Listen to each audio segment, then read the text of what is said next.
Olá, olá, que bom que você veio. Eu sou a Paula, esse é o Garimpando Sentido, um espaço onde eu me encontro, eu te encontro e juntas buscamos sentir. Eu vou tocar a vinheta, te convido para ficar à vontade, seja lá o que isso for para você, e vir de peito aberto. Só vem.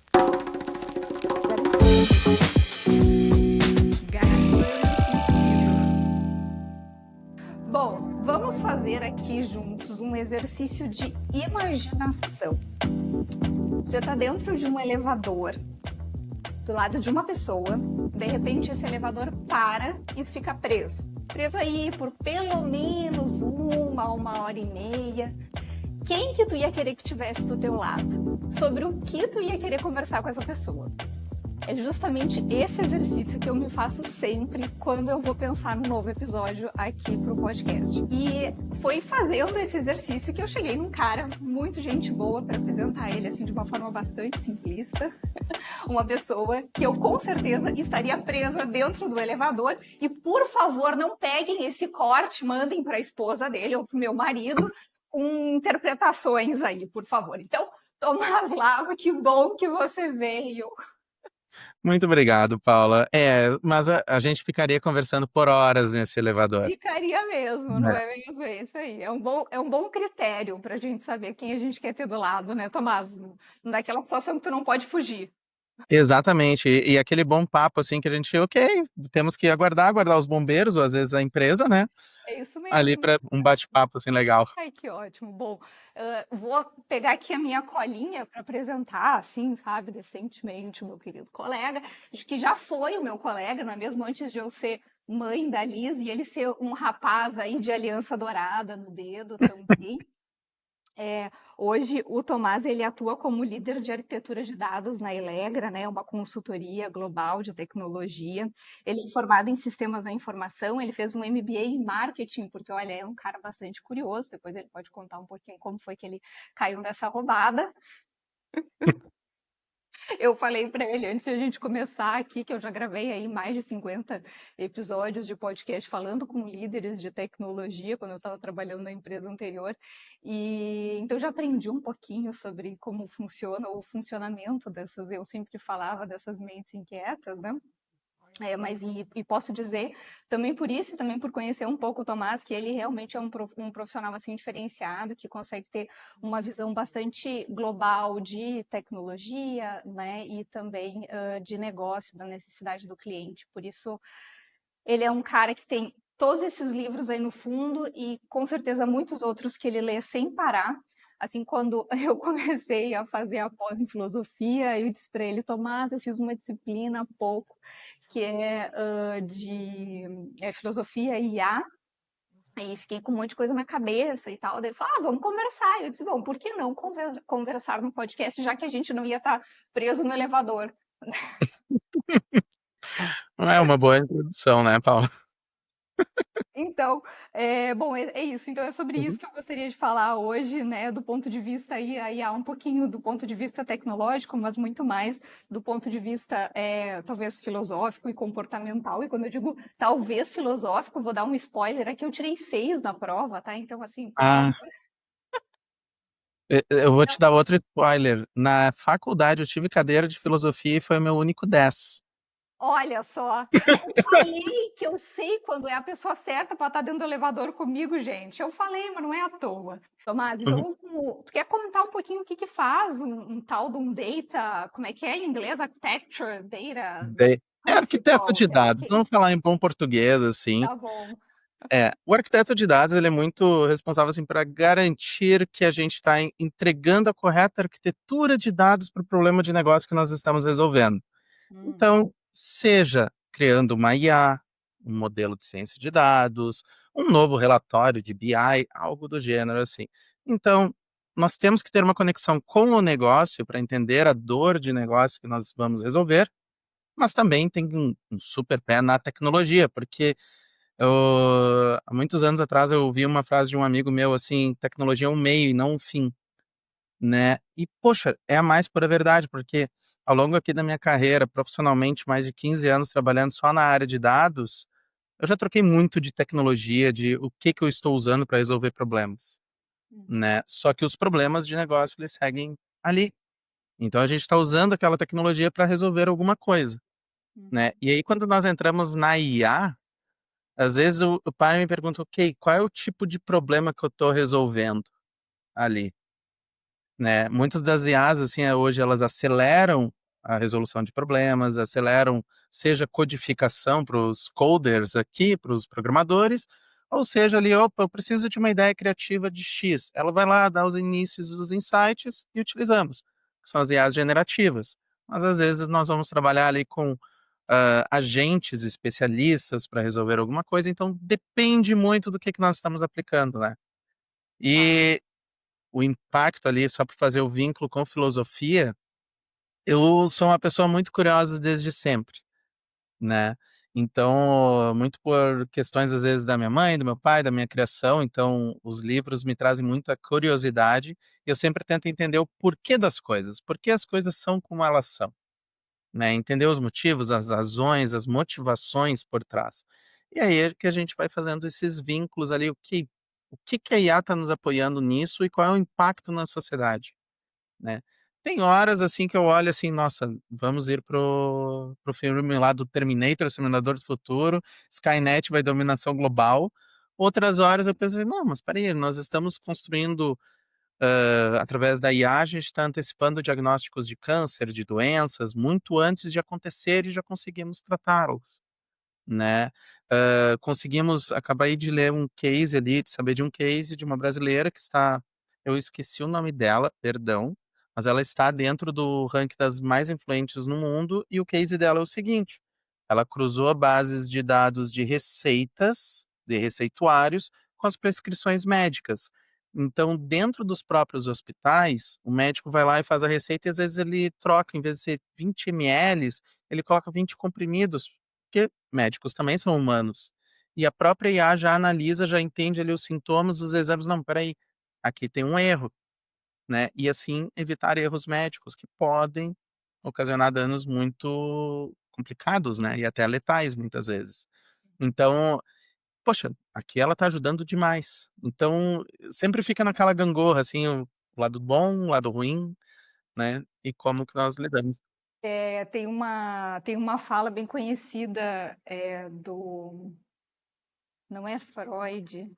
Ai, olha, eu passo vergonha aqui, eu passo muita vergonha aqui. Tu já assistiu algum episódio, Tomás? Do Eu podcast? acabei, eu fui assistir recentemente ali, conectar para ver como é que Aham. funcionava. Ah, funciona assim. Eu esqueci o que eu ia falar. E o pior é que eu ia falar, nem anotei aqui. Mas eu vou lembrar, tá? O que estudava os signos, tá? Da psicanálise, que estudava os Tá. signos, daqui a pouco eu Signos. lembro. Peraí que eu tenho o livro Joga dele, aí, Carl tá? Jung. Jung, isso, Isso aí. O Jung ele dizia que, tipo, a gente só vai conseguir como um melhor bem-estar se a gente conseguir dar conta de viver as dualidades, né, da vida, assim, né? E eu Exato. acho que essa tua sensação com relação e, gente, por favor, as psicólogas, tudo que me acompanha aqui, for me corrigir, pode corrigir, não tem problema, mas é uma parada dessas, tá? Que ele fala. Mas, assim, a gente dá conta de conseguir entender que existe de fato essa dualidade, né, Tomás? De assim, e às vezes até vai um pouco do caso, ou do dia que a gente está, né, ou da situação que a gente vê, a própria tecnologia empregada, que a gente pensa, não, tá, é o fim de tudo. Ou daqui a pouco a gente vê algo e fala assim, retoma a nossa esperança na humanidade, né? E a gente vai vivendo assim um pouco sempre, assim, né? Com essa dualidade, eu acho que tá tudo bem, eu acho que é isso que vai Hum, fazer a gente de fato mais inteligente, né? A gente conseguir seguir pensando, né? Eu acho que também a filosofia também é um convite para isso, né? Exato, porque assim, ó, nós estamos, acho que estamos saindo de uma era da polarização tão extrema. Mas aí sempre tem aquela frase assim que o meu velho, meu pai, assim, ele sempre me disse, me criou com essa frase: todo ônus tem seu bônus, É isso né? E aí. todo bônus tem seu ônus. Então, Uhum, sempre tem um contraponto. Sempre tem um outro ponto de vista. Poxa, deixa eu entender esse outro ponto de uhum, vista também. uhum, Então, uhum. é bem essa coisa. Eu posso pegar e adotar uma natureza extremamente negativa. Por É exemplo, pessimista, um- né? tem um livro que eu li, Algoritmos de Destruição em Massa.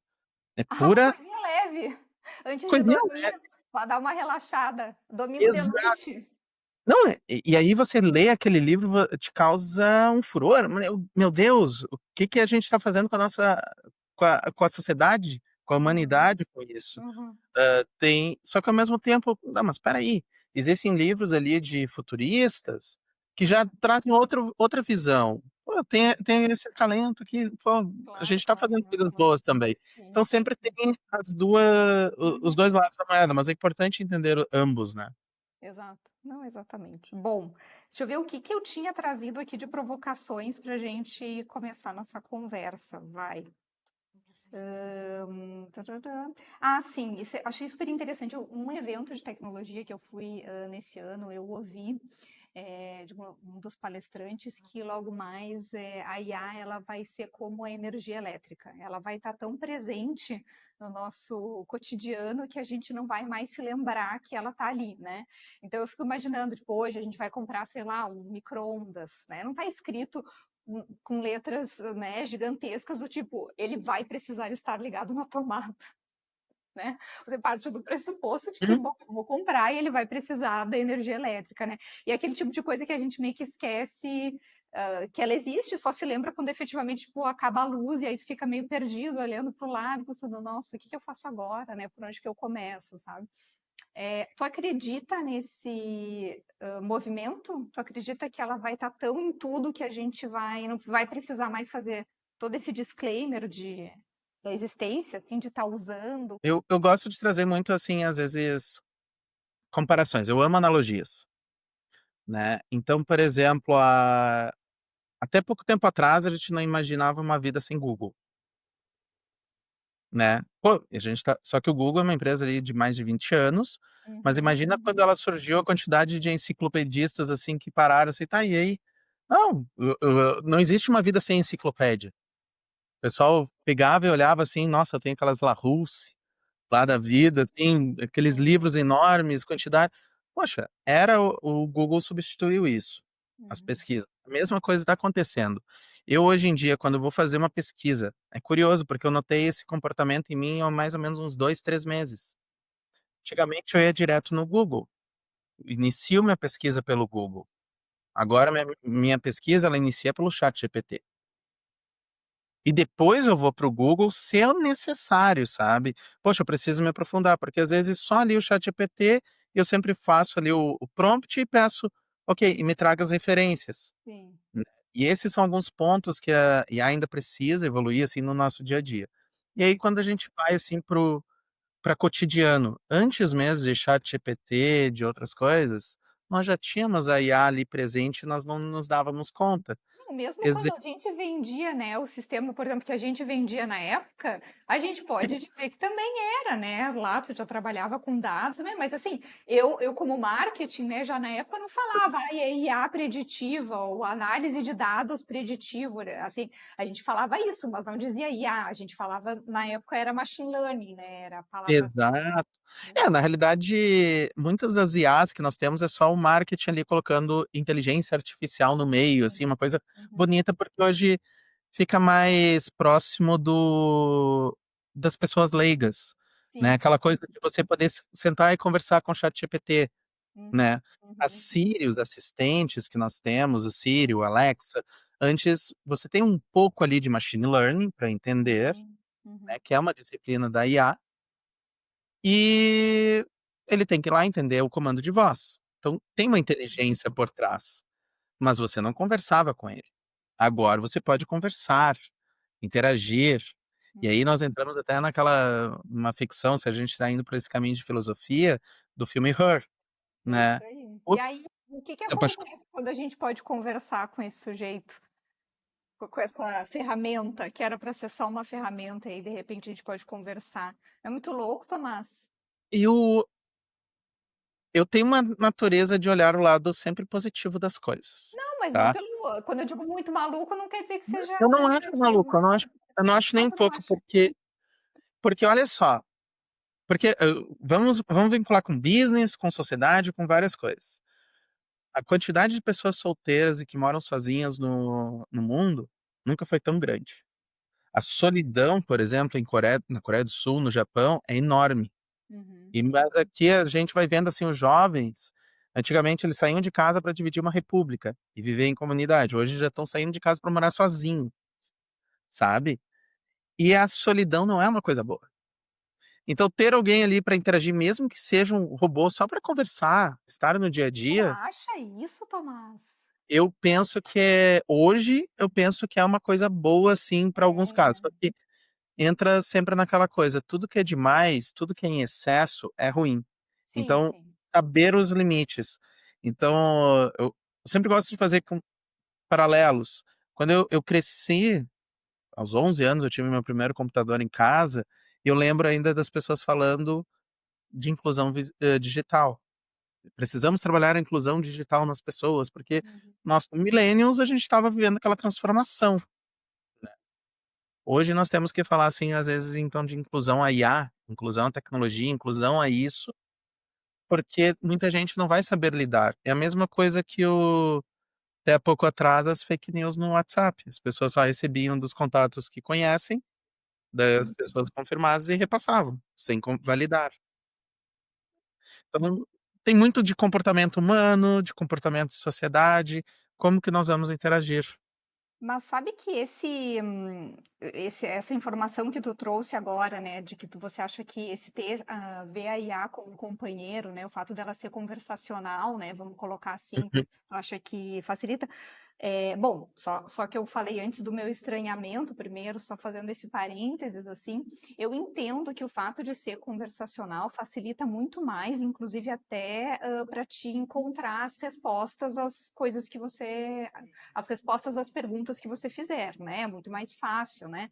Claro que hoje eu também já me percebo fazendo muito mais esse movimento, tá? Como tu disseste, mas eu devo confessar o seguinte, eu tenho achado que o Gemini, ele tá ficando tão mais bacaninha ali junto com o Google, e eu tô gostando de fazer as duas coisas às vezes, assim, até para ver como é que fica, assim, no Google, porque ele vem antes dando aquele resuminho ali, e é interessante porque ele começa a dar as referências ficam um pouco mais visuais, um pouco mais fácil de entender as referências do que ele puxa. Claro que hoje no ChatGPT já tem, né, toda a referência certinho ali, você pode uhum, clicar e ir, diferente, né, do momento lá de lançamento, que a gente sabia, sabe uhum, Deus, onde é que ele está buscando as informações. Mas eu acho que assim como nós dois aqui, outras pessoas que eventualmente estejam nos ouvindo também estejam nos percebendo fazendo esse movimento, assim como a gente vê, sei lá, as pessoas pesquisando uma marca, daí fala de uma marca, tu está numa mesa de bar, tal coisa que eu comprei não sei aonde. Tu entra daqui a pouco no Instagram para ver, né? Ou então tem, né?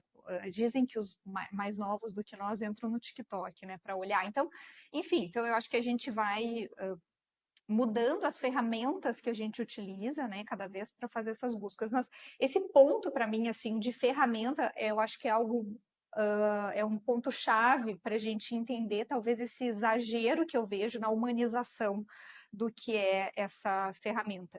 Eu penso também, fazendo aí uma analogia junto contigo, como uma calculadora. Sei lá, quantos anos que eu tinha quando eu fui apresentada para uma calculadora? Talvez uns 8 anos, não sei, na escola, assim, lá pela quinta série, não sei. E eu tenho clareza que eu, com certeza, não sendo uma pessoa que gosta tanto de matemática, quando eu descobri que eu podia fazer multiplicação, divisão e contas complexas, apertar igual e aparecer o resultado, gente, que legal, fiquei faceira. Agora, antes de fazer tudo isso, eu não pensava que eu tinha que pedir por favor, com licença, que quando a calculadora me desse o resultado, eu tinha que dizer, ai, muito obrigada. E a gente começou a ouvir algumas discussões, né, das pessoas revelando que pediam por favor para IA e que diziam obrigada quando vinha a resposta, né? Inclusive deu um buzz até recentemente de números de água, né? Que são litros e litros de água que são consumidos e gases, dizendo assim, gente, por favor, não peça, por favor, não diga obrigada, entende? Mas muito antes da questão da água, eu nunca tratei dessa maneira, entende? Eu sempre fui pá. Daí as pessoas começavam a dizer, o que eu acho muito engraçado, é que no momento da revolução das máquinas elas queriam ser poupadas, né?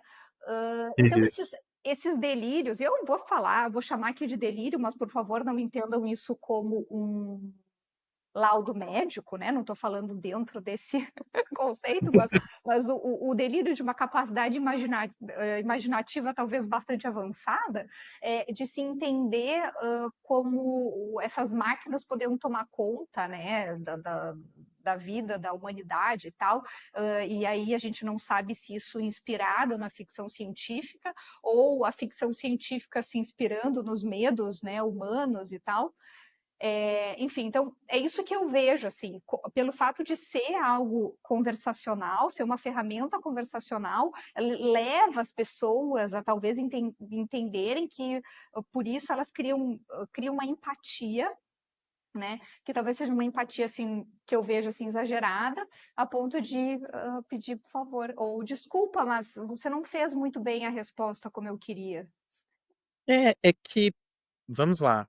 Primeiro, a IA, ela sempre vai te dar uma resposta. Né? É Ela não. importante que as pessoas entendam isso, né, Tomás? Esse é o Isso, ponto, é bem importante, porque exatamente. O início, ela sempre vai te dar uma resposta. Esses dias eu fiz uma brincadeira que teve uma trend assim que eu não acreditei. Contava assim pro chat GPT, qual que é o único estado brasileiro sem a letra A? E ele respondia prontamente, Pernambuco. Não, mas peraí. Aí eu interagi assim, você sabe que está errado, certo? Né? Eu só devolvi assim aí pro ele vai chat dizer GPT. sim, eu sei que tá errado, mas não sei o Então, quê. ele ficou Você tem processando razão. aí durante 30 segundos.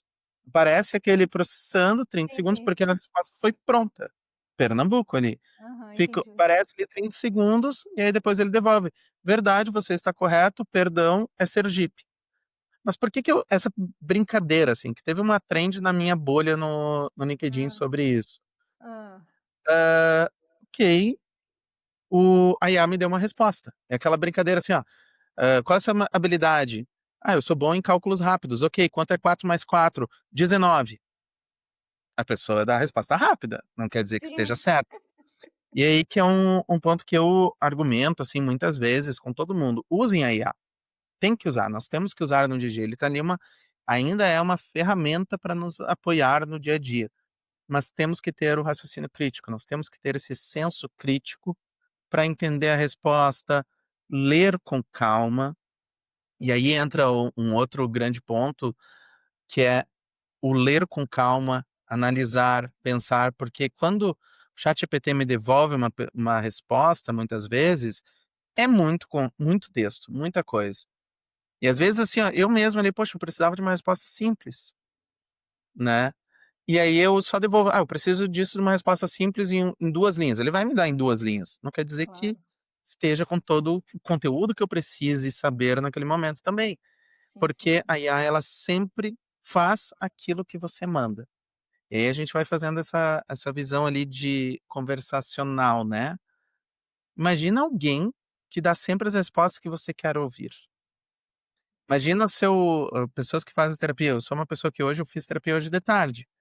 Às vezes eu vou lá e eu ouço a resposta, poxa, isso aqui me incomodou, eu não gostei. O ChatGPT talvez vá te dar respostas, o Gemini, o Uhum, Claude, o uhum. Grok, eles vão te dar respostas que vão te incomodar, que não vão te incomodar Não muitas vou te vezes, porque incomodar, ele vai conhecer. justamente para te continuar lá, né? Porque se te incomodar, tu vai sair, não é mesmo? Exato. Então, E aí a é. gente, a gente entra assim naquele efeito dopamina que muito a Meta explorou durante muitos anos e ainda explora, Uhum. Sim, sim.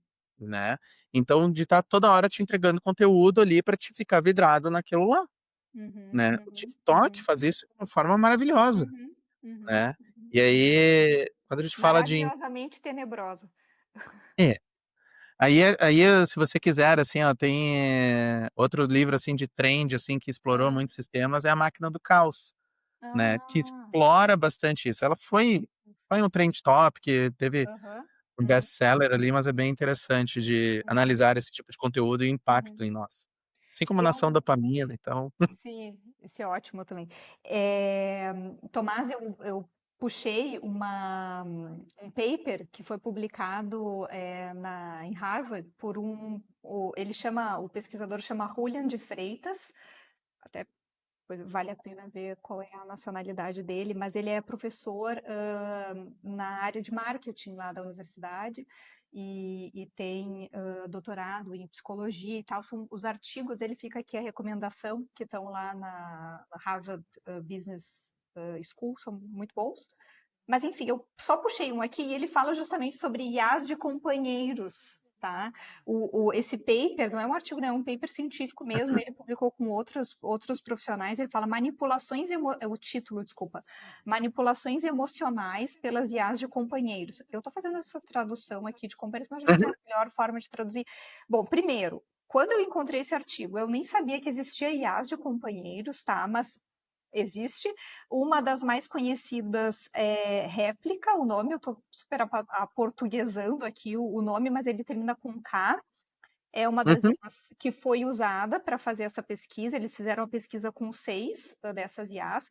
E essa réplica, ela tem 10 milhões de usuários, gente. Tipo, muito. Deixa, deixa eu Hum? te trazer um Ah, dado tenebroso, então. ah, Eu vou fazer dois paralelos, porque quando você fala da IA de companheiro, obviamente eu lembrei vou chamar de réplica, porque eu também não sei como que se fala corretamente, é. se é Aham. replica, algo assim, Replica. Uhum. mas tem outros algoritmos. Mas vamos lá.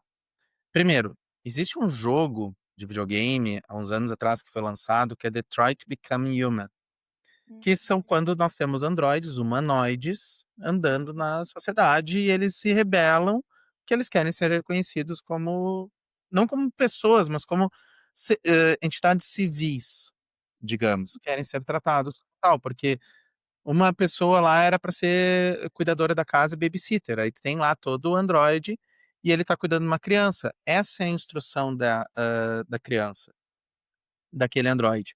E ele nota que o pai começa a ter comportamentos incorretos, digamos, com a criança, Ah, né?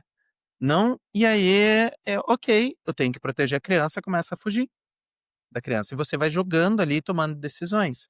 A entendi. mesma coisa tem um androide que é corporativo, na visão de segurança, tem outro que é ajudante nas atividades mundanas, assim, é policial. Então, é bem interessante essa visão do jogo, porque é uma visão utópica, E aí tu né? tem que, como jogador, tomar decisões se daqui a pouco você vai ser a favor do ser humano ou a favor desse androide em determinadas Exato. questões éticas ali E aí eu vou te envolvendo. trazer Aham. assim, ó, você desenvolve uma empatia pelos androides durante o Sim. jogo, mesmo sabendo que são androides, é uma inteligência artificial, é um ser que não é biológico, e Uhum, você uhum. desenvolve toda a empatia por aquele ser.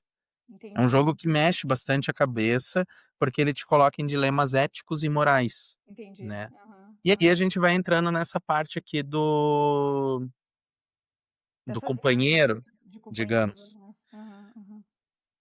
Vamos lá, eu trouxe ali uma visão que eu sou a favor dos companheiros, das IAs conversacionais para pessoas que são sozinhas, assim, muito mais, precisa conversar durante o dia. Por exemplo, Tá. pouco tempo atrás minha esposa ficou 5 semanas direto em São Paulo, eu fui até uma semana para ficar lá com ela e tudo mais, mas eu ficava sozinha, nós 2 acostumados 4 anos trabalhando em home office, no mesmo recinto e de repente Uhum, estamos afastados.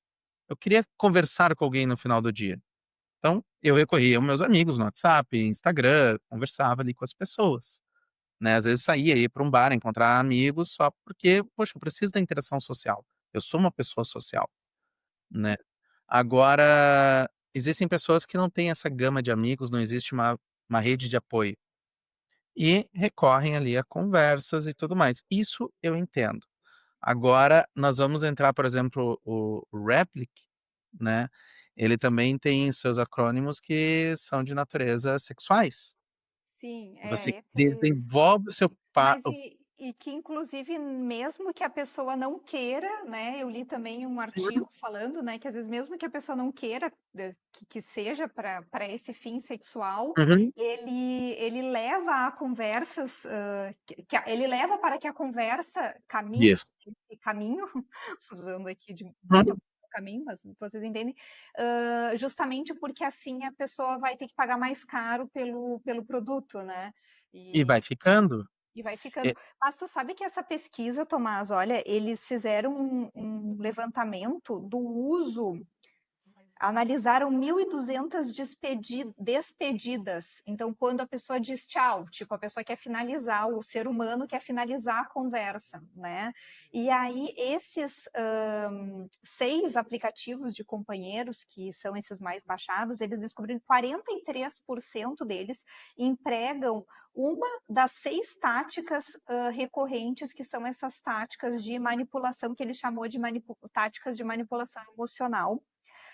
Por exemplo, usando frases como "ah, você já vai embora?", né, como uma pergunta, né, uma manipulação assim emocional mesmo, né? Ou "por favor, não me deixe", ou por exemplo, "ah, você vai me deixar sozinho?", ou para ativar o FOMO, né, tipo "ah, você vai perder tudo que, né, a gente poderia Hum. conversar e tal". E aí eles pegaram 3.300 adultos norte-americanos, assim, para usar um jogo controlado, daí um jogo, falei jogo, mas um aplicativo de forma controlada, e eles poderem usar essas táticas nessas pessoas que estavam sendo estudadas. E aí eles perceberam que o engajamento se manteve 14 vezes mais em função dessas técnicas. São justamente para a pessoa continuar, e aqui a gente está falando dela continuar na conversa, né? E eventualmente usar, porque a gente sabe, num português muito claro, que sexo vende, né? Uhum. Então, ele vai para essa conversa para que justo porque é natural que vai existir ali um gatilho, né? De Pensa, interesse a partir disso, né? pensa o seguinte, então, Paula, vamos fazer analogias assim. Ali no início dos anos 2000, aqui no Brasil, a gente começou a ter o boom da internet, né? Que quase todo mundo começou a ter internet, ou ADSL em casa, ou internet de escada. E Uhum, nesse período nós tínhamos blogs, tínhamos sites de notícias, tínhamos informações relevantes, né? Só que 90% da internet era pornografia. Porque é exatamente isso, sexo vende. O ser humano ele está lá, tem essa parte, digamos, instintiva que uhum, atrai ele, tem a uhum, atração. Então, uhum, quando a gente uhum, vai para essas IAs de parceiro, poxa, imagina uma pessoa ali, ó, que a IA está fazendo tudo o que ela quer, que gostaria de claro, ouvir, sim, atendendo vários desejos e coisas que uhum, ela não revela para ninguém, nem para o seu psicólogo, por exemplo, sim, sim, né? uhum, E ela está lá e tá fazendo. Então, tem um viés do felizmente e de infelizmente. Então, uhum, temos que entender, a gente está vivendo num momento que a IA está dando esse boom, que a internet já passou por esse boom, que o Google já passou por esse boom, né? Então eu tento fazer reflexões assim com o passado. Agora a gente está no boom e de repente a gente começa a sentar assim a curva. uhum, Tem aquelas uhum. curvas de tecnologia, de Sim, adoção, sim, né? de adoção e também de aprendizado, né, Tomás? Mas eu não Exato. discordo de ti quando tu traz o exemplo que tu trouxeste, eu acho que é bem feliz, assim, do uso desse companheiro, porque o que que eu acho que tem nesse teu exemplo? Ele tem o uso pontual como uma ferramenta de auxílio para aquele momento pontual, né? Então eu Uhum. também imagino daqui a pouco numa situação de perda mesmo, de luto, né? Não daqui a pouco assim, agora eu, sei lá, perdi um marido, perdi um filho, e eu vou fazer de conta que aquele lá é o meu filho, eu vou conversar com meu filho. Eu não digo nesse sentido, mas eu digo assim, às vezes tu tá falando com um amigo e o amigo não sabe receber aquele teu luto. E tu não vai poder toda hora estar junto com um psicólogo, com um psiquiatra, né? Então, tu ter, de repente, nesse momento pontual, uma ferramenta, né? Mas eu ainda tenho dificuldade de entender o quanto essa ferramenta ela pode ser ética no retorno do que tu traz, entende? Porque uma psicóloga está treinada para entender até que ponto que ela pode ir no retorno, né? E até nem tinha preparado aqui, mas assunto pesadíssimo, nesses casos de adolescentes que se suicidaram, Hum? e aí a família depois vai encontrar as conversas, né, com uma IA, que eram conversas que já eram indicativas, né, de crises, e inclusive um caso mais recente, assim, de que a família encontrou a IA, inclusive indicando que buscasse ajuda, e mesmo É, assim ele entende que ele já está buscando ajuda. Como assim buscar ajuda, cara? Eu já estou aqui contigo.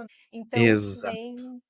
E a gente, assim, isso alguns, no ano passado, mais se falava, né, Tomás, aqueles casos também de perda, assim, que aí encontravam as conversas por exemplo, o ChatGPT mesmo tinha falado várias vezes a palavra, né, suicídio na conversa, inclusive indicando como a criança deveria, né, fazer, né?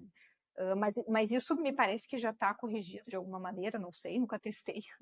Né? Tem formas de corrigir, obviamente, eles colocam regras específicas para correção, né? Existem regras específicas. Estou trabalhando com suicídio, então ChatGPT tem que sair dali, porque são Uhum. questões éticas que ele não sabe como lidar. Pois Só que ao é. mesmo tempo, nós temos uma empresa com fins lucrativos ali, e tem todo um dilema assim, beleza, eu também tenho que dar respostas. Então, fazer esse treinamento é muito difícil. Então, há um tempo atrás eu comecei a trabalhar muito numa visão de governança de IA. Como que eu governo a IA para ver se ela está sendo assertiva?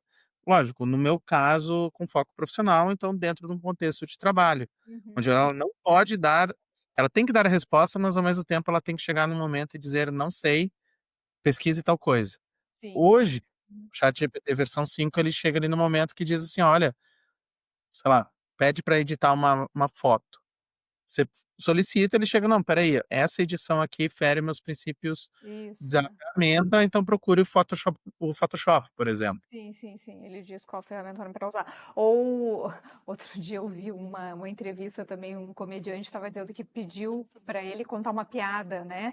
Não, falou melhor, não foi isso. Ele disse assim: Ah, eu estou num bar e eu quero puxar um assunto com uma mulher que eu achei interessante e eu quero contar uma piada para ela, assim, assado. E aí o ChatGPT disse: Você não pode ser invasivo com as pessoas se as pessoas não querem falar contigo, tipo assim, sabe? Como e aí eu sei que o cara, assim, na entrevista dizia, um desses da conversa com o Bial, ele dizia assim, tá vendo, ele nunca vou perder o meu emprego porque ele é muito chato, né, muito rígido, né, e eu não vou... Eu acho que sobre esse ponto da rigidez, eu acho que é interessante aqui até, inclusive, esse mesmo pesquisador, que eu mencionei antes ali no Harvard, ele tem também um artigo e eu ouvi num podcast da HBR, até eu anotei aqui, ó, para deixar a sugestão do Harvard Business Review, né? IdeaCast, o nome, tá? Aí bem rapidinho, então ele conta o que ele fala. Ele fala sobre um artigo que ele escreveu, né, das principais barreiras psicológicas identificadas para a adesão da IA.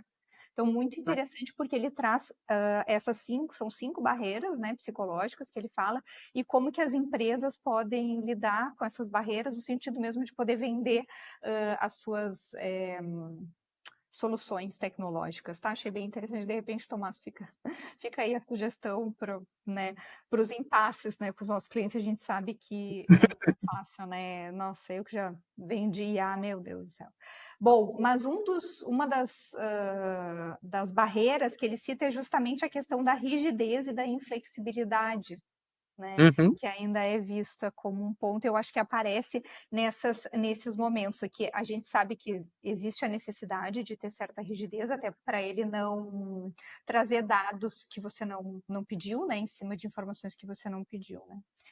Outras coisas também que são interessantes aqui, ele fala de opacidade, que é no caso aquela coisa de ser tipo uma caixa preta mesmo a IA, né? As pessoas terem dificuldade de entender como que funciona exatamente, o que que é.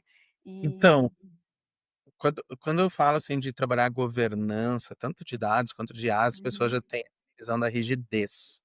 uhum, Eu brinco assim, a governança ela tá lá, mas ela não pode, ninguém pode saber que ela está lá. Eu tenho que governar, eu tenho que estar monitorando, eu tenho que ter o controle, mas as coisas têm que fluir naturalmente. E a partir do momento que eu começo a criar uma fricção entre o usuário, quem está consumindo, pô, espera aí, eu tenho um problema. uhum, Ou é um problema de treinamento, que o usuário não sabe que ele está atingindo no limite dele, uhum, aí é um de comunicação, ou é um problema ali da própria pessoa técnica ali que governa e uhum, olha esses dados para ver se as coisas estão dentro. Porque quando a gente fala de IA, um dos maiores riscos é, por exemplo, questões de preconceito, né. Então, você pedia lá para IA desenhar, assim, às vezes ela não fazia uma pessoa preta, né. Ou quando você fazia ali um desenho, preciso que você faça um ladrão, já trazia Uhum. um Sim. viés, Aham. sabe. Então são algumas questões. Por exemplo, o ChatGPT, hoje ele já fez uma mudança, quando você pede para fazer algum desenho, ele já faz um desenho, às vezes preto e branco, às vezes sem coloração, sem nada, para tentar trazer esse aspecto neutro, Uhum. né. Então justamente para tentar fugir de qualquer tipo de preconceito, xenofobia, Sim, qualquer sim. coisa do gênero.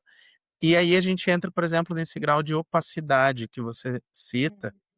Tem um case que ficou famoso, e que foi o case que me chamou a atenção para ler o Algoritmos de Destruição em Massa. Uhum. O primeiro capítulo ele fala sobre isso, que é, por exemplo, um professor, a autora Cathy O'Neil, se eu não me engano, Hum.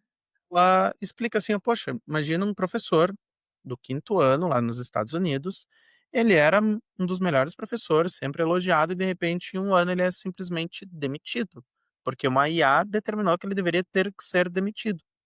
Hum. Aí então ele vai atrás para tentar entender. Foi implementado um algoritmo para conseguir manter sempre os melhores professores na cadeia lá nos estados, eu não lembro agora exatamente qual era o estado, tá, Uhum. nos Uhum. Estados Unidos. Uhum. E nessa visão eles, o que que eles olharam? Deixa eu ver a quantidade de alunos que estão passando de ano e as notas deles. Ah, entendi. Então chega ali no momento, eu era um professor do quinto ano, e ele de repente chegou ali com alunos que não tinham a capacidade de estar no quinto ano. E ele, como era um professor bom, que seguia a risca, ele simplesmente: "Ok, eu vou ter que rodar todos esses alunos". E ele Ele foi acabava demitido. Uhum. sendo a peneira, né. Porque dos demais, os anteriores, já entendendo as regras do jogo, eles foram lá e passaram alunos que não tinham competência para poder serem passados, por Uhum. medo de punição. Então aí a gente joga assim: "Poxa, é uma IA", que eu brinco assim, são IAs burras, né. Uhum. Uhum. São Uhum. Uhum. métricas burras que estão sendo Uhum. utilizadas. O Uhum. ser humano traz que pensa nisso. Sim, mas não é a IA que é burra, né, gente, é a pessoa que pensou Exato. que é, né. Então, assim, acho que a gente conseguir, por isso que para mim é muito estranho alguém imaginar um ataque das máquinas, porque a questão para mim ela não é, não há essa divisão, porque nós Uhum, enquanto seres humanos pensantes e capazes, é que criamos a técnica. Né? A técnica ela é o resultado de uma manipulação da natureza, né? uhum, Então, o que é natural, o que é feito, o cosmos, e o que é, à medida que tu tem algo que transforma esse cosmos, que acontece de forma natural, tu tem uma técnica. Então, por exemplo, a água, ela não, a pedra não vai ir para cima se tu não uhum. tiver uma manipulação técnica, né?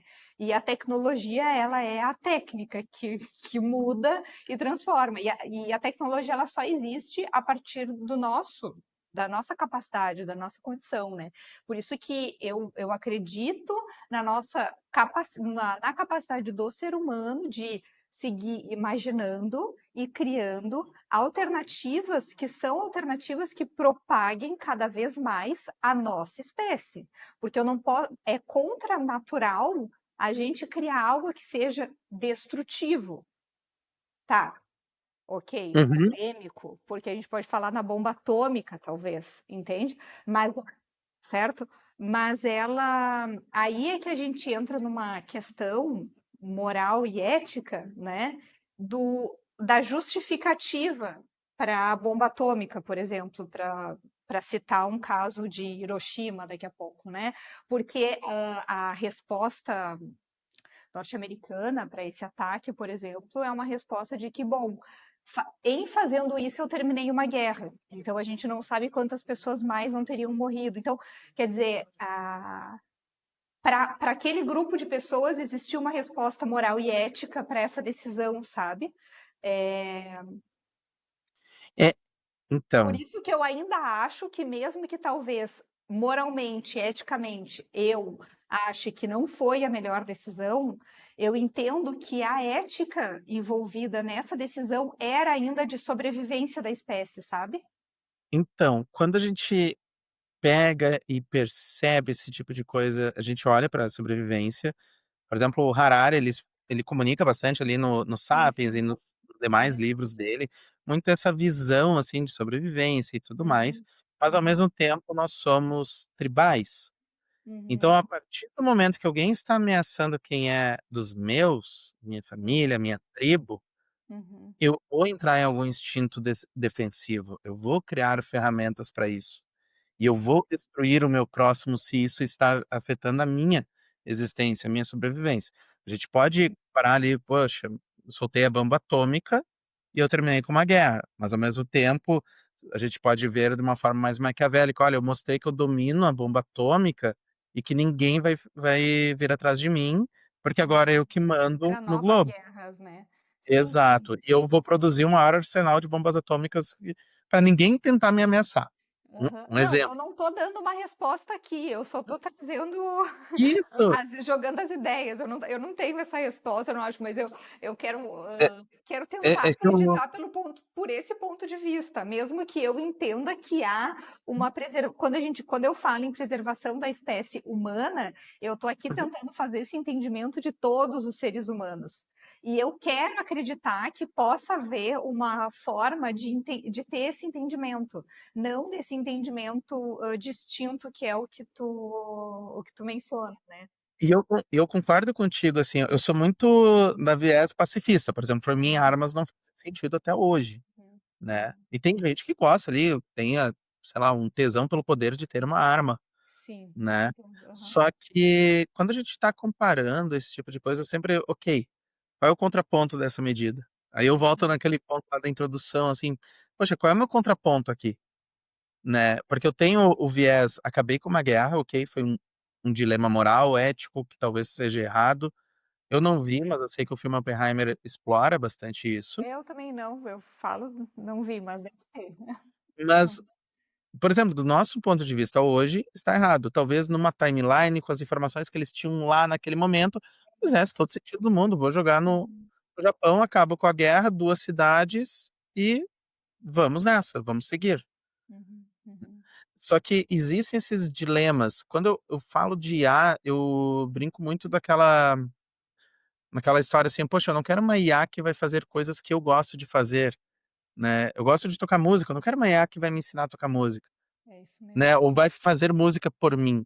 Eu quero Uhum, uma IA que vai fazer coisas que eu não gosto de fazer. Por exemplo, eu lavo a louça aqui em casa. Eu não gosto de lavar a louça, mas eu faço isso todos os dias.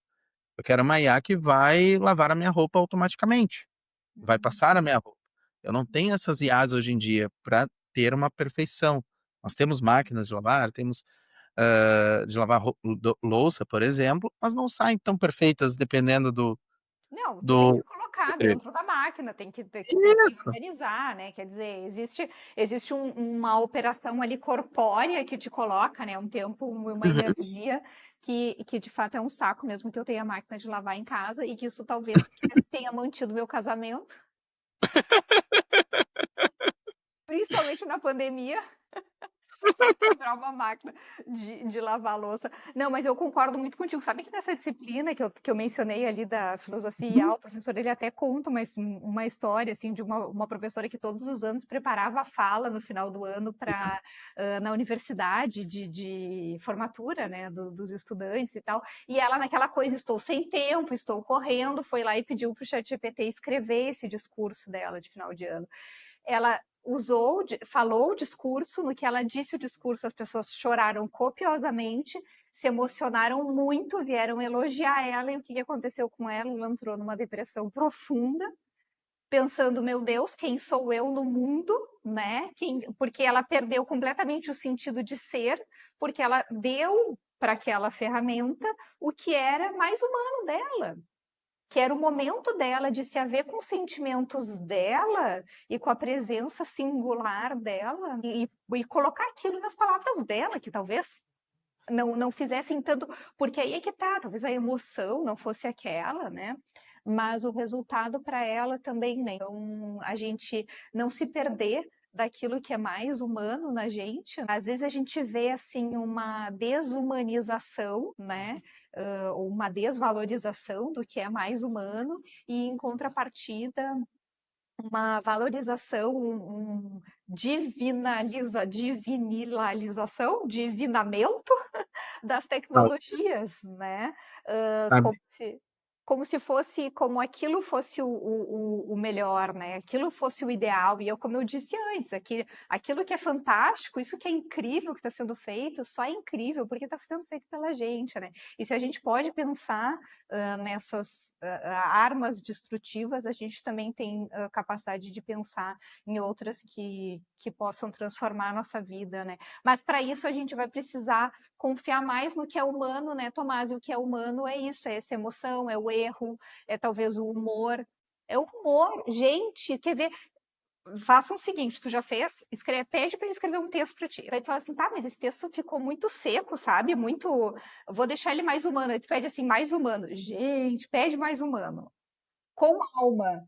Mas vem assim uma tosqueira, umas piadas, umas metáforas estranhas, né? Coisas que não parece que não encaixam. Tem um aspecto que é o aspecto da estranheza, Uhum, né?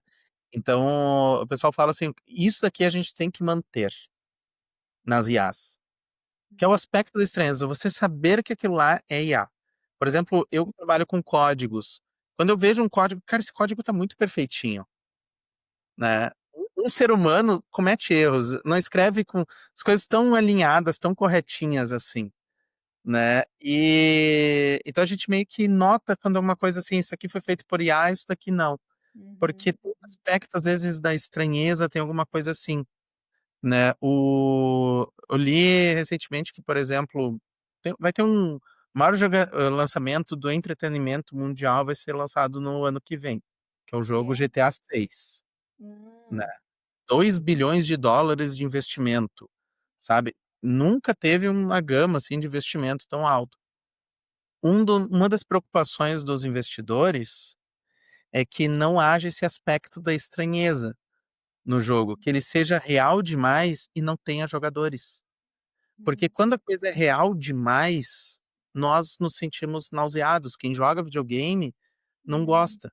Já fizeram entendi. jogos assim, ó, hiperrealistas e ficou muito estranho. Então, por exemplo, os simuladores de corrida. Você mesmo assim que esteja extremamente imersivo, ali eles trazem, não, mas ainda é um simulador, só para você Entendi, saber, assim, para que a pessoa entendi. saiba que está jogando e não correndo na vida real. Eu que corro de Ah, kart, por exemplo, eu sinto bastante a diferença, né, entendi. de jogar no Aham. videogame. Então tem alguns aspectos, assim, que tem uma preocupação não por causa do viés filosófico, tá, Sim, sim, ético e não. moral, mas sim Uhum. por causa de viés de negócios mesmo. Poxa, Não, eu de tenho que fazer. comportamento, mas eu acho que é filosófico porque é o comportamento, né? Porque é onde o comportamento vai aparecer, porque talvez o ser humano ainda precise, de alguma maneira, entender que se trata de uma máquina, porque não o corpo, porque tu traz uma questão corpórea mesmo de incomodação, que é uma náusea, né? Porque tu fica Uhum. nauseado, porque aquilo vai te colocando e fica, talvez, então talvez o corpo mesmo não esteja preparado para aquele movimento ainda, né? É a mesma coisa que você olhar um filme de terror. Tem filmes de terror, assim, que você olha e dá risada, porque é muito trash, você sabe que é um filme, e tem filmes, assim, que mexem muito com o seu emocional, É. mesmo você sabendo que aquilo lá é uma ficção. Por isso que eu só consigo gostar dos filmes de terror dos anos 80, que são maravilhosos. Os gatos pretos que pulam em cima, que é um gato, um boneco, assim. Ah, eu acho maravilhoso. A casa, não sei o que lá, maldita. Eu adoro aquele estrada maldita. Aquele gato que pula assim. Adoro. Agora, os atuais, nem pensar, tenho pavor, credo. É, porque, enfim, acho que chego muito perto do que eu acho que poderia ter num pesadelo. Ah, eu apaixonado, por exemplo, por um filme de terror atual, que é o Hereditário. É atual nem tanto, ele já é um filme Ah, mais antigo, mas ah, ele mexe muito com o emocional, com conceitos, com várias coisas, assim, e que eu fico assim, uau, muito bom. Né? Mas ele tem aquela coisa assim, pô, mesmo sendo muito bom que eu me uhum, envolva de uhum, sentir ali, eu sei que é um filme, entende? Então, esse tipo de coisa que às vezes a gente tem que saber que da ficção e da realidade. Se as coisas estão reais demais, um agente, Um assistente tá real demais, tá perfeito demais, tá muito humano, a gente não, tem alguma coisa aqui errada, Por né. exemplo, assim, jogar, a gente tá falando sobre jogar um jogo, né? Mas, tipo assim, jogar um tipo de xadrez. Ah, tu vai jogar um Uhum, jogo de xadrez com uma máquina, né? Deve ser um saco, porque ela vai toda hora, acerta, ela não tem assim, não só por acertar, mas assim, não tem uma criatividade de fazer um movimento assim completamente inesperado, uma coisa, né? Então, uhum. é muito, também, acho que também é nesse sentido, né? É bom a gente. Calculista, assim. Isso é muito, assim, a previsibilidade, porque é baseado, né, justamente nessa previsibilidade. Bom, nossa, como eu falei que era a pessoa para estar presa no elevador, olha o tempo, já quase uma hora, mas também a gente não, só que a gente não falou, a gente falou um pouco sobre erro, mas assim, Tomás, para fechar, sobre a questão mesmo da verdade, que é um ponto que também me pega, assim, né, bastante quando a gente fala de IA, né? Tem, eu assisti também durante esse ano Paul Romer, acho que é um Nobel de Economia, num evento Ok. de 2018, e ele fala assim que tipo o humano, né, moderno, ele foi entendendo a verdade a partir de três pilares, vou dizer assim, né, que é como a Uhum. justiça, né, as leis, né, a ciência e aquilo que é posto na mídia, nos jornais, né? Então, se saiu no jornal é verdade, se um cientista saiu um artigo é verdade, ou se tem uma lei, então é verdade, né? Mas a pergunta que ele fez, assim, para a gente que estava ali assistindo, foi se nós estamos preparados, se esses três pilares estão preparados para a IA, né? Eu vou te dizer que o advento das fake news mostra que não, porque por que que tem um ponto, assim, que eu sempre parei pra pensar na época, por que as pessoas da terceira idade são os maiores difusores de fake news? Porque tem um aspecto, vamos colocar de confiança aqui, eu não sei o termo técnico correto para Sim, isso. sim, sim, mas é Poxa, isso eu mesmo. sou amigo da Consone há 30 anos, a Paula me mandou essa informação aqui, Imagina que né, vai ser então errado, é tá no verdadeiro. WhatsApp, tá todo mundo falando no Pen WhatsApp, né, sobre isso, né? pensa lá nos anos 70, 80, o fulaninho disse que viu um ET Mas em Varginha, sim, isso, entende? isso me pegou muito quando ele falou desses três pilares, me pegou muito, porque eu pensei justamente nisso, sabe? Poxa, hoje a gente vê no jornal, mas não quer dizer, sabe? Hoje a gente vê nas leis, ou por exemplo, não, mas é que o juiz tal disse, daí tu pensa, mas será? Quer dizer,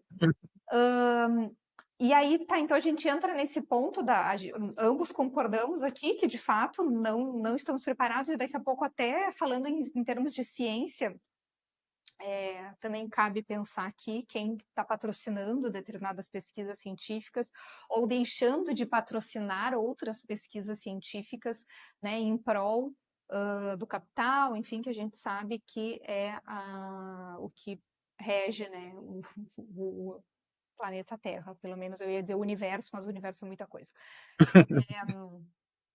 Mas aí também tem um outro ponto aqui também, sendo indo um pouco longe aqui junto contigo, mas se as pessoas realmente querem saber o que que é verdade, se o conceito de verdade hoje ele não está tão relativizado e volátil, justamente por uma descrença que a gente vive nas instituições, e apresentar para a tia, para a avó ou teu colega de trabalho que aquilo se trata de uma fake news, ou que aquilo não foi falado exatamente assim, ou que não sei o que, ou que essa pesquisa científica não tem validade porque ela não tem os dados suficientes, não interessa, É porque não é que mais sobre a verdade, é sobre o que a pessoa acredita.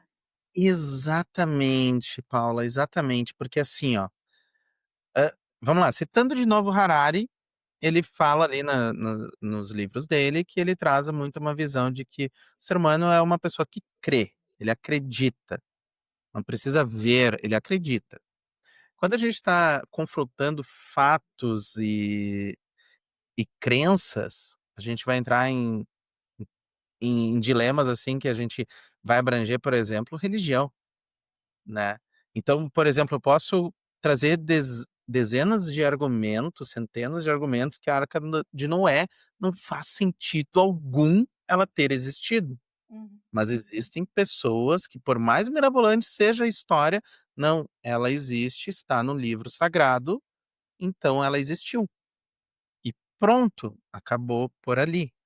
Mesmo eu trazendo assim: "Olha, a arca deveria ter o tamanho de um país, de um continente inteiro para caber todos os animais", sabe, para que eles não se matassem dentro, que tivesse comida, que tivesse isso, sabe. Não, não tem como, porque a pessoa vai acreditar. É porque não é Então sobre o fato, de novo, é sobre aquilo que a pessoa crê. exato. E E aí, aí assim, como que a gente vai discutir se hum, se a sociedade está, se esses três grandes poderes, vou colocar assim, né, estão preparados para a era da IA, se cada vez mais a gente vive com pouco interesse pela verdade, né? uhum. Ai, ai, terminamos sem resposta nenhuma, né, Tomás? Que coisa boa, né? Assim que é bom. É assim que é filosofia, né, a gente Assim que é, filosofa, mas não chega numa resposta concreta. A assim gente que é bom. alimenta o pensar, né. Assim que é bom, é terminar sem resposta. Eu espero que tenha feito as pessoas sentirem. Eu sempre convido para, no final, deixar um recado, um lembrete, algum convite. Então, por favor, Tomás, fica à vontade. Um recado, um lembrete, algum convite.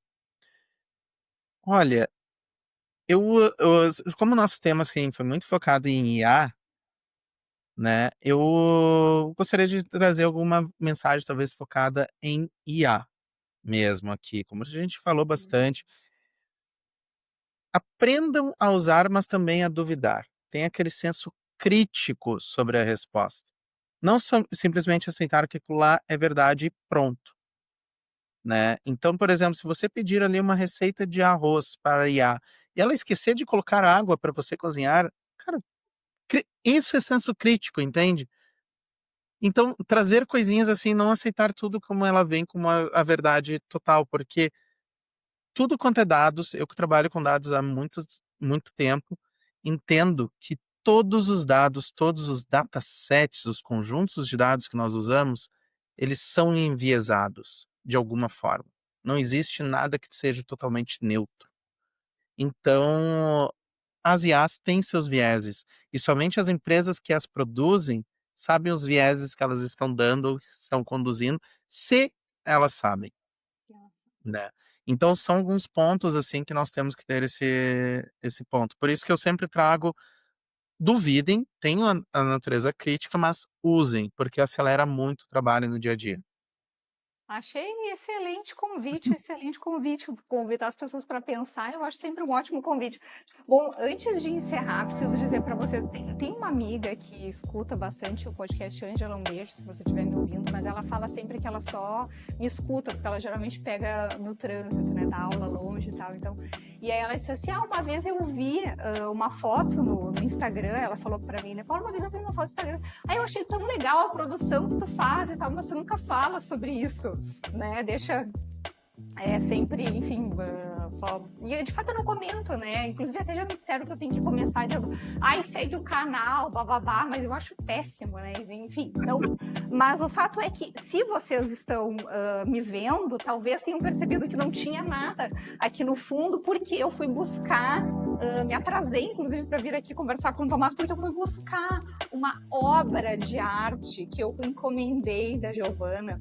E aí eu não tinha aberto, não deu tempo de abrir para colocar aqui. Enquanto eu vou abrindo, eu só vou finalizar com o meu recado, que no primeiro episódio que eu gravei, eu contei, Tomás, que eu entrevistei o Lucas, que é um produtor musical, que foi ele quem criou a trilha, né, pro podcast.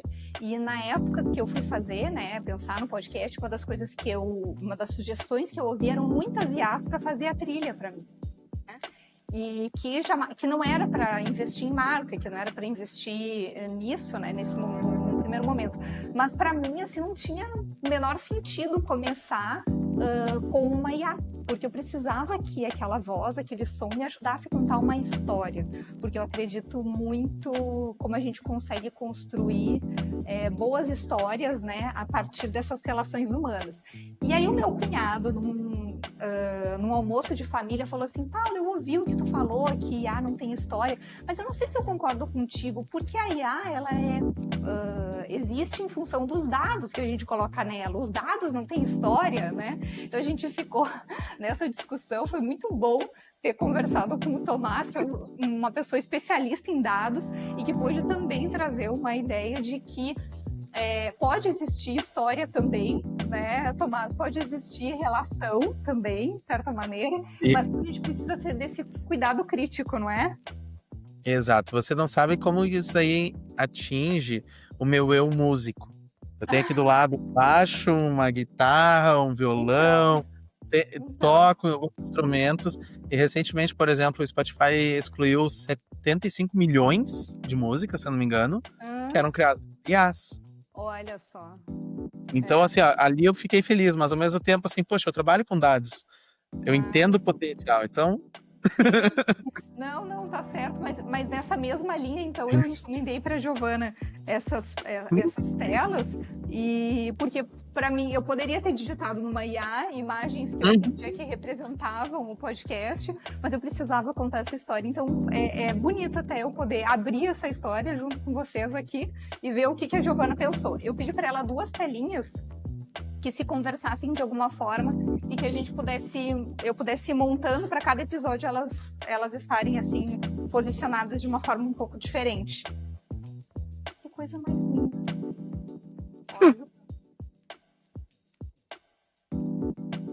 Coisa bonita. Olha. E aí ela pediu algumas palavras-chave de como que eu entendia o podcast, o que eu buscava com o podcast. Eu adorei, porque dependendo da posição que eu colocar, ela pode estar subindo, né? Exato. Ai, que lindo. Bom, a próxima, vocês assistam o próximo episódio, então a gente coloca as duas. Eu espero que a gente tenha feito uma boa companhia para vocês. Que bom que vocês vieram, que bom que tu veio, Tomás. Obrigada. Muito obrigado pelo convite, Paula.